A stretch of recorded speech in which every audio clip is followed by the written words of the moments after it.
Samantala, nag-courtesy call kay Pangulong Aquino ang Asian Peace and Reconciliation Council ngayong araw. Ito ay ang grupong binubuo ng policymakers na may malawak na ugnayan para isulong ang kapayapaan sa rehiyon. Pinangunahan ito ni dating Pakistan Prime Minister Shaukat Aziz. Ang detalye ng ulat na yan, hatid naman ni Elena Luna, live mula sa Malacanang.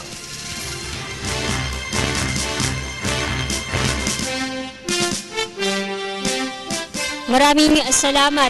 Inihayag ngayon ng palasyo na magpapatuloy hanggang August 11 ang duty ng mga Pilipinong peacekeepers sa Golden Heights. Sinabi ito na ni Presidential Spokesperson Edwin Laceda kanina sa press briefing matapos pumayag si Pangulong Aquino sa ibinigay at narekomenda sa assessment report sa meeting kahapon.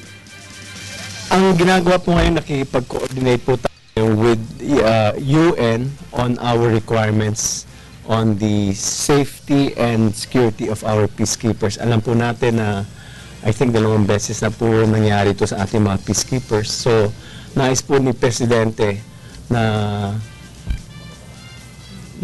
magkaroon po ng mas mahigpit na security and safety for our peacekeepers. So, meron po tayong hinihingi sa may considerations po tayo with the United Nations. So, we're presently coordinating with them and what is very clear that we are committed to stay until August 11. And then pag-uusapan, continuous po ang pag-uusap ngayon with United Nations. Samantala, nag-alok ng tulong ang isang international peace group sa Pilipinas kaugnay sa Bangsamoro Framework Agreement. Ang alok na ito ay ginawa kanina sa courtesy call ng Asian Peace and Reconciliation Council. Pinangunahan ng dating Prime Minister ng bansang Pakistan na si Shaukat Aziz ang delegasyon ng Asian Peace and Reconciliation Council na nag-courtesy call kay Pangulong Aquino. Ang Asian Peace and Reconciliation Council ay isang organization. Walang kinakatawang bansa o anumang gobyerno ang council na ito. Ngunit binubuo ito ng mga policy makers na may malawak na karanasan at ugnayan para isulong ang kapayapaan at pagkakaunawaan sa rehiyon. Sa courtesy call, nagpakilala sa Pangulo ang chairman ng council na dating Deputy Prime Minister at dating Foreign Minister ng Thailand. Sa mga nagpakilalang opisyal ng council, may isang Pilipino.